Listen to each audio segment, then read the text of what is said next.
Hey everyone, welcome to Spiral Emanations. If you're new here, this is your late night pass to the odd stuff that's, well, usually hiding just under the surface of regular news. We dig into those moments when the present bumps into the past, or the ordinary gets really weird, and try to see what's really going on underneath it all. I'm Skye Gracely, coming to you from Los Angeles. So, this week, the whole city feels kind of in between. Everywhere you look downtown, it's a parade of car displays and futuristic headlights thanks to the LA Auto Show. Honestly, it's almost like you can't tell where normal LA ends and some kind of sci-fi world begins. Which, come to think of it, lines up weirdly well with what we're talking about tonight. How the boundary between everyday life and something stranger can get kind of blurry. Sometimes LA feels like one of those places where the air just thins out and the weird stuff gets closer. Like that feeling you get hiking in the mountains at sunrise, or when you're sitting on the beach right at dusk and everything feels a little extra possible. People here are always talking about portal days or energy vortexes, like Joshua Tree at midnight, you know? Yeah, and there's an old word for that in folklore, liminality, or what some people call thin places. It's the idea that some spots in the world, or certain moments, get kind of porous, and the boundary between the ordinary and whatever's next door gets really thin. That's why crossroads, doorways, even the space between night and morning always show up in old stories. People figured those were the places where the rules bent a little, or where something unexpected might slip through if you weren't paying attention. I always get why midnight or sunrise are spooky, but crossroads kind of freak me out the most. Was there actually something dangerous about them, or is that just story stuff? Crossroads were serious business. In medieval Europe, if someone died in a way that made people uneasy, like if they were a criminal or took their own life, the town would sometimes bury them right at the crossing of two roads.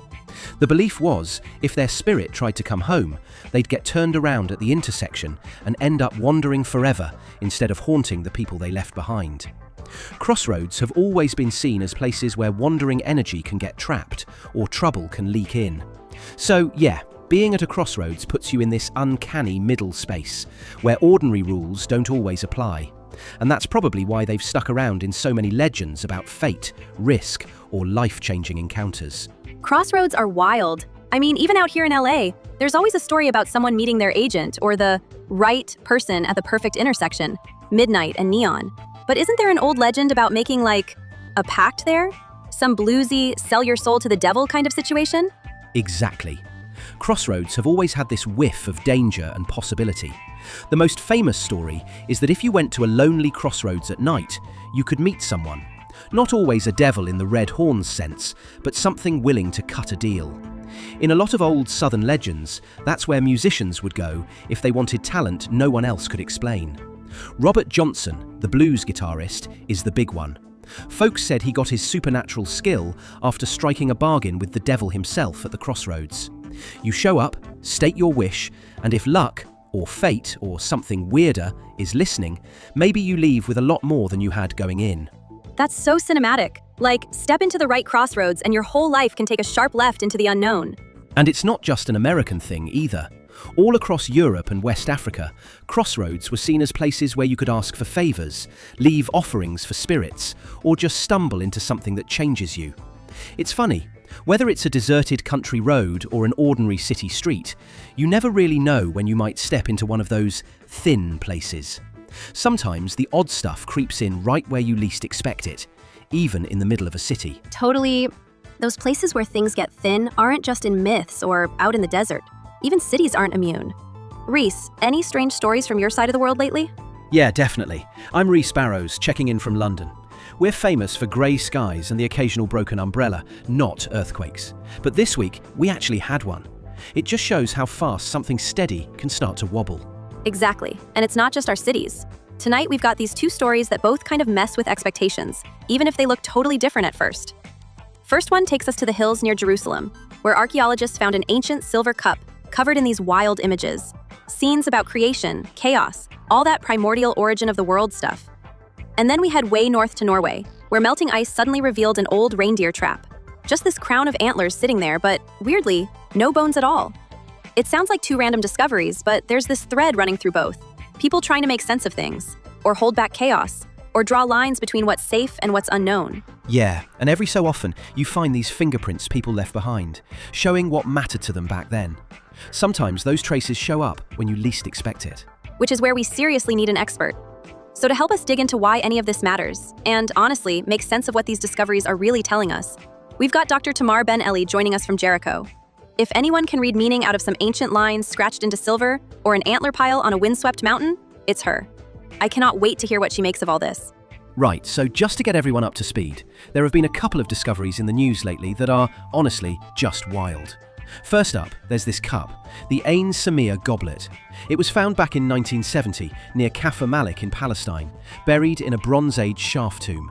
It kind of sat around unnoticed for decades, but it's all over the headlines now because of new research. The lead on this is Eberhard Zanger. He's with Luwian Studies and published these findings in the Journal of the Ancient Near Eastern Society. The cup itself? We're talking about something from around 2650 to 1950 BCE, so ancient doesn't even begin to cover it. But the real kicker is what they carved into it. Picture this, a bull-legged figure with two faces, each looking in a different direction. It's always bulls in these old stories, isn't it? What's up with that? Why do so many myths have some kind of bull man lurking at the edge? Bulls are ancient powerhouses. In just about every part of the world, you'll find these bull-headed or bull-legged figures guarding something important. Gates, cities, even whole worlds. The Greeks had the Minotaur lurking at the heart of a labyrinth, keeping secrets and scaring off trespassers.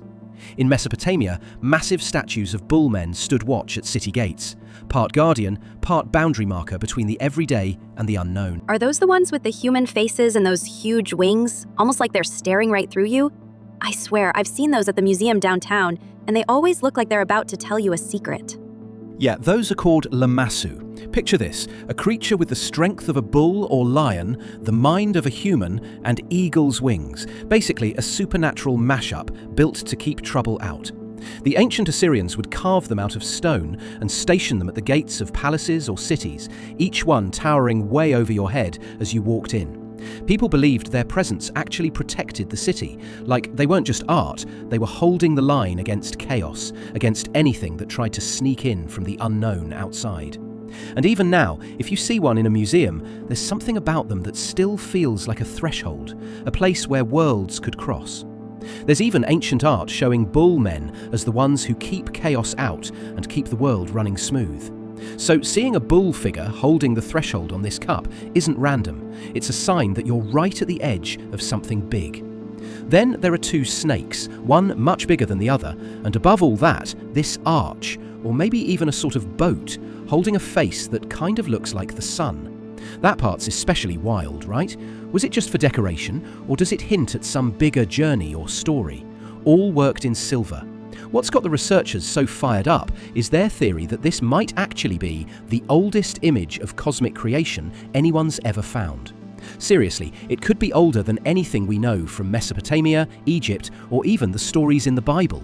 And the wild part is, no one's certain if all these symbols were just for show, or if the cup actually had some deeper, ritual purpose. That boat with a sun face, was that a real thing in old myths? It sounds like something out of a movie. Oh, it totally shows up in real myths. In ancient Egypt, the sun god Ra was believed to ride a boat called the solar bark across the sky every day. But the wildest part is that at dusk, Ra's journey wasn't over. After sunset, he'd steer his boat through the underworld, facing off with chaos monsters and all kinds of cosmic dangers, literally keeping the world from unraveling before sunrise. So, if you see a boat that's carrying the sun, it's not just a pretty picture, it's a symbol of crossing big boundaries, from safety into the unknown. That's why historians think a symbol like that on the goblet could point to something much bigger. Maybe it meant the cup wasn't just decoration, but actually used to help people with those big transitions in real life. That's kind of blowing my mind, the way all these ancient symbols fit together. And it's not just the Bronze Age with all the big questions tonight either. If you jump clear across Europe, way, way north, there's another ancient mystery that popped up in Norway. So up on this mountain plateau called Orlandsfjella, a hiker was out there and noticed some wooden logs poking out where the ice was melting, which, as it turns out, was just the beginning. What they uncovered was an early Iron Age hunting site, about 1,500 years old. There are these super long wooden fences, hunting tools scattered around, and this enormous pile of reindeer antlers. Only thing is, they didn't find any animal bones, which is bizarre, just the antlers. And a couple details from the researchers make it even stranger. For one, the antlers apparently still have a strong reindeer smell, even after all this time, which, I mean, how? And then there's this decorated ore found right up on the mountain, nowhere near any water at all. The University Museum of Bergen is running the whole project. Yeah, that's so strange.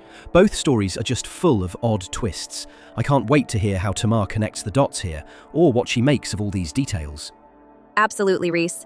Tamar, we've been looking forward to this. These kinds of discoveries are right up your alley. What's it like seeing stuff you usually spend your days studying suddenly all over the headlines and in everyone's group chat? Hi from Jericho, Shalom, and Marhaba too. Honestly, it's pretty surreal. I'm used to being holed up in storerooms or hunched over some ancient silver cup, not seeing alerts about my work pop up on my phone.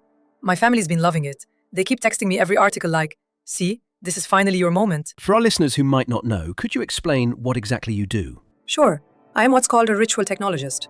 Basically, I study how ancient people actually used objects in their rituals and daily lives. So I help museums and archaeologists figure out how these artifacts worked, not just what they might have meant. I read that you've even worked with both Israeli and Palestinian teams. That's pretty rare. Yeah, that's huge. And it sets you up perfectly for tonight, because these stories, the goblet from Samiya and that massive ring of reindeer antlers up in Norway, they're anything but ordinary museum pieces. So when you look at things like these, do you see them just as symbolic props? Or do you think people were actually trying to use them to change something real in their world? That's a fantastic question. You know, it's funny. When you do what I do, you get really tuned into the little clues. You can actually see and feel the difference when you handle something. Sometimes there's a thumb groove that's been worn smooth, or there are spots where 100 hands have left the tiniest polish. It's like the object remembers being used. And in my experience, those marks mean something. These weren't made just to look pretty, they were meant to do something. That's why I really lean toward the idea that these artifacts, things like the goblet or the antler site, might have been more like tools or hardware for people. For instance, archaeologists come across these carved staffs with snake motifs, or little wooden ladders, showing up at the entrances to ancient tombs or in the middle of ritual sites. In some of the old traditions, especially in fringe or esoteric circles, there's the idea that these implements weren't just decorative. People might have slotted them into grooves by the doorway, or used them to physically open or bless a passageway, sometimes even speaking a special phrase or making a gesture as if activating the switch. It's almost like they'd engineered these objects to act as the keys or tools for interacting with the boundary, rather than only leaving them as offerings. The thing that really blows my mind is, you find objects just like that scattered all over the map, in burial sites in the Levant, up in Northern Europe, even hints of them in North Africa and farther afield. The similarity is almost uncanny. It really makes you wonder whether these ancient people were just coming up with the same ritual hardware by coincidence, or if there's something deeper going on, some kind of bigger pattern we're only starting to glimpse. And when you find these kinds of sites turning up in such completely different places, do you ever feel like they were working together in some bigger way? Like, all these ancient people weren't just making local shrines, but were actually plugging into something larger? That's actually one of the wildest things we keep bumping into. Some of us are starting to look at these places almost like nodes in a much bigger network, a sort of deep infrastructure laid across the land to help manage the boundary between order and chaos. Each site had its own job, but taken together, it's almost like they were the original wiring for keeping the world in balance. But what's important is that, for the people living around each node, everyday folks, it wasn't some abstract global system. These were the tools you turned to when you wanted to make sure your crop stayed healthy, or your family stayed safe through the winter. Even if they didn't see the whole map, these sites were hands-on gear for holding the line at home. For people back then, these weren't just symbols. They were active tools for maintaining boundaries and stability when things could get unpredictable. So you're saying these were actually tools for boundaries, not just a story or a myth, but something you really counted on to keep things stable. Exactly. For those ancient communities, having objects like these was as basic as lighting a fire when the night got cold. They were fundamental tools, something you reached for when you wanted to make sure your world kept running smoothly. That honestly kind of blows my mind, Tamar. So if we're digging up or moving these things now, like in real life, right now, do you think that could actually affect stuff for us today? Or is all of that just ancient history? Oh, it's definitely not just ancient history.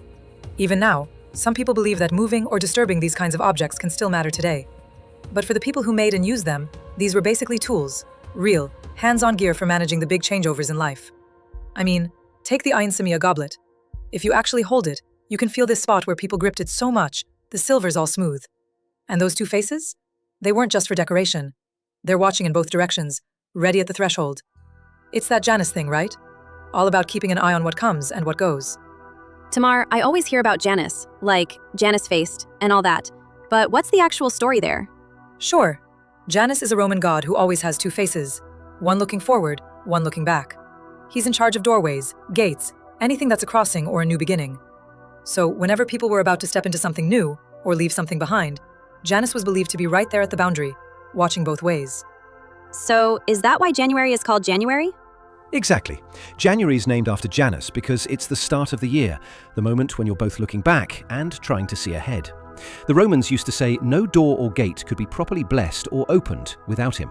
People would leave little offerings near their front doors to keep things safe, kind of like having a cosmic bouncer right at the entryway.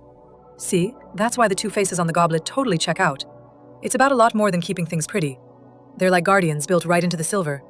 And honestly, every part of that goblet is doing some kind of work. Each symbol means something special, fitting together for the whole ritual. I love that. So if someone's holding the goblet in an actual ceremony, could you talk us through what all those symbols are supposed to mean? Like, how do they work together? Sure. All right, so picture the goblet. Let's go from the bottom up. First, the bull legs. They're about grounding, staying anchored when life gets chaotic, or, well, just trying to keep your feet. Then those two faces looking different ways? That's all about guarding both sides, being aware of what's crossing in and out. It's a safety check, but for your whole world. Then there's the arch carved above. That's not just a pretty frame, that's the crossing point. It marks the threshold you're about to pass. The sun face right in the middle is kind of like your official stamp of approval. If the sun's shining, you're good to go. And then the serpents, which are my favorite bit. They're chaos, risk, the unknown. Sometimes people think, just snakes. But actually, you've got to deal with both the obvious and sneaky types of trouble, or it all blows up in your face. It's wild how practical that sounds. And, all that serpent stuff connects so well with those old stories. Tiamat and Marduk in Mesopotamia, Thor wrestling the Midgard serpent. It feels kind of universal. Tamar, I always see that name in, video games, but I never actually knew the story behind Tiamat and Marduk. What's it about? Sure. So, in the old Babylonian myth, Tiamat is this primordial chaos dragon, literally the mother of monsters. When the younger gods start stirring up trouble, she goes to war to restore her rule. That's when Marduk, the young upstart god, steps in. He faces Tiamat in this ultimate showdown, defeats her, and then splits her body in two. One half becomes the sky, the other the earth. Basically, the world gets built from that first battle between chaos and order. And the idea is, you've always got to keep an eye on the boundary where those two sides meet. It's wild how those old stories are all about drawing the first boundaries, like literally shaping the world out of chaos. So when it comes to the actual rituals people used, were those things everybody in the community would do together? Or were they mostly for, trained experts? It's a mix, honestly. The everyday stuff, making a small offering, touching a door or the edge of your land, that's open to anyone. You just follow along with what people always did. But the big, serious rituals, or anything involving bigger risks or transitions, that would have been the job of the specialists. Still, you see echoes now and then. Where I work, I sometimes find people leaving bones or antlers at springs or at the mouth of a cave. They'll tell you it's just tradition, but really, it's the same old playbook for keeping boundaries safe. Springs and wells might actually be the oldest wish machines we've got. Pretty much everywhere, Europe, the Middle East, India, people used to leave offerings at fresh water, figuring that's where the world gets a little thinner. Sometimes it was antlers, but you'd find coins, pins, even little bits of metal or jewelry. The logic was, if you made a wish or asked the spirits at the spring for something, you had to gift a token in return. You still see that today with coins in fountains. It's the same move, just dressed up with pennies and dimes instead of bronze or silver. So the making a wish thing at a hotel fountain isn't just cheesy Hollywood magic. It's got older roots than I thought? Way older. The Celts believed water spirits lived at certain wells. If you wanted healing, luck, or even a message, you'd tie a bit of cloth on a branch or drop something shiny into the water. Romans did it too, tossing coins to please local gods before a journey. Even the idea that water's a boundary, that it goes somewhere you can't see. People figured wishes and prayers could travel through it, right to whatever force was listening on the other side. And the wildest thing is, archaeologists still find these stash piles. Coins, pins, whole little collections, hidden at the bottom of springs that haven't seen daylight for 2,000 years or more. And it isn't just coins. Sometimes it's animal bones, antlers, all sorts of things, left at these in-between places to keep the world in balance. It shows up from ancient springs to those big antler circles up in the far north. That makes so much sense, especially when you think about the site in Norway, those huge antler piles, and how the bones just disappeared. Is that the same kind of tradition you're talking about? It's wild how often things just quietly vanish from places like that. Sometimes you hear about artifacts or bones going missing, almost like they're being intentionally gathered up, not just lost to time. Does that ever happen in sites you've worked on? Is it always just nature, or could there be something, someone, making sure these threshold spots are tended? You know, it's one of those things that turns up more than people might expect. In some traditions, there's this idea that anything left at a crossing, bones, tools, anything too closely tied to the boundary, might get claimed by something beyond, or even by people who see themselves as keepers of the old balance. Sometimes it looks like objects just slip away on their own, but often it's part of the ritual itself, taking certain remains, arranging offerings just right, making sure things don't linger where they might stir up trouble. So when bones disappear at a site like Orlandsfjellet, it's often not just accident or decay. It can mean someone is still actively tending that boundary. That's not a random pile. Someone placed those antlers just so, like an offering at the threshold.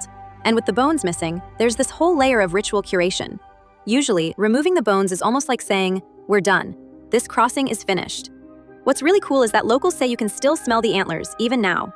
From a scientific angle, that's impressive preservation.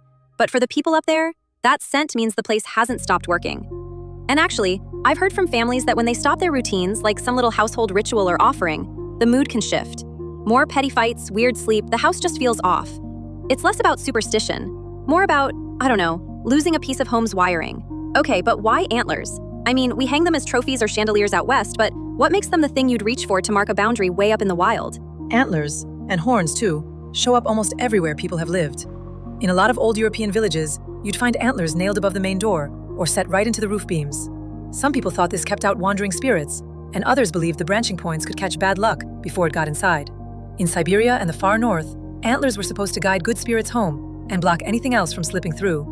Since deer and reindeer shed and regrow their antlers every year, people saw them as symbols of renewal, like the land itself getting a fresh start. So you'd set them on the line between wild and tame, hoping they'd help keep everything in balance. That's so cool. Like you're borrowing a little wild power for the edge of your world. Exactly. When you look at it that way, even just a single antler over a doorway is quietly doing its job. And up in those mountains, people found all sorts of ways to mark a crossing, sometimes with things you'd never expect. Speaking of rituals up there, I've got to ask about the oar they found. Someone hauling a decorated oar right to the top of the mountain, and there's not a lake in sight. Any idea what was going on? Oh yeah, the oar. That one made me laugh. In a bunch of traditions, people use sticks or paddles in ceremonies, sometimes even in places you'd never expect. It's not about the water. It's more, well, acting out the crossing itself. You row across the threshold to show you're really making the jump from one state to the next. In some Mediterranean island traditions, people use oars in doorway rituals, and Bedouin families often bless new tents with a stick. It's about marking the journey, even if you're not going anywhere far. I keep picturing someone dragging this oar all the way up a mountain, like they're about to row straight through the clouds. Is there, like, a deeper story there? Every time I hear about crossing over, I just think of TV psychics or ghost hunters. Definitely. One of the most famous stories is from ancient Greece. When someone died, they believed their soul had to cross a dark river called the Styx to get to the underworld. To do that, you needed the ferryman, Charon, to row you across with his oar. But he wouldn't help unless you paid him, so families would bury people with a coin in their mouth for that trip. So the oar isn't just about water. It's a symbol for making that big journey from one world to the next. That's so goth, honestly. Right? And the oar was pretty much Charon's badge, the tool that let him take you from the land of the living to wherever comes next. That's what fascinates me, how this one symbol for crossing boundaries keeps turning up, from ancient myths to real-life ceremonies all over the world. And Tamar, it's not just the past, right? People really do still find ways to act out these crossings today. Oh, absolutely. In parts of Galilee, it's common for some families to tap the lintel 3 times with an old wooden spoon whenever they head out the door. Doesn't matter if it's a grocery run or a wedding. Most people aren't thinking about rituals. It's just something they do to mark the crossing. Sometimes that tiny action is all you need to feel like things are set right. That really is like doing home maintenance for your boundaries, just keeping the gears of life oiled. And honestly, now every time I see an antler pile or even just an old wooden spoon, I'm going to wonder, what's really going on behind the scenes? Yeah, it's wild how just like an old spoon or a pile of antlers, something you'd barely notice, can actually connect you to something way bigger. Listening to you talk, Tamar, it makes me think about all those ancient stories where someone is always holding the line against chaos. Like Marduk fighting Tiamat in Babylon, or Thor with the world's serpent. And then you get that bull man and serpent right there on the goblet. Actually, the whole scene, it almost feels like another version of those same old stories, just told a different way. That's right. And what's so interesting is that you see the same thing with actual thresholds, not just in myth, but in people's houses. I've visited homes from Spain all the way through the Levant, and you'll always find these faces or carved figures tucked just above a doorway. Sometimes you barely see them. They're worn down or camouflaged in the wood. It's, I don't know, like every community has its own way to quietly say, okay, This is a boundary. Pay attention here. So, would things like hanging a charm over your front door, or my mom tossing salt over her shoulder, are those just, I guess, the modern versions of that? Or am I just being superstitious? No, totally, you're onto something. Take first footing in the UK. It's this New Year's tradition where the very first person to step into your house after midnight is supposed to set your luck for the next year. And people care who it is. They'll ask someone specific to be first, just in case. It's these little rituals that seem kind of quirky on the surface, but really, they're marking out those big moments of change. And it's definitely not just the UK. In some border towns, every Friday, families will break off a little bit of bread and touch it to the gate. Some people just do it without even thinking. Like, oh, that's what Grandma always did. The backstory fades, but that one simple gesture sticks around, even when the meaning's gone.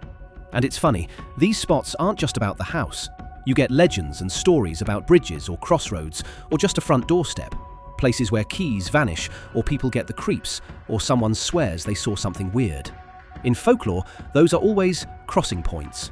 There's something about them that says, stuff happens here, watch this space. Why do you think it's always the doors or the edge? I mean, nobody puts a lucky statue right in the middle of their kitchen. Why does all the special attention go to that boundary? I think it's because the edge is where anything can happen. The line between what's safe and what's unknown, that's what needs a watcher.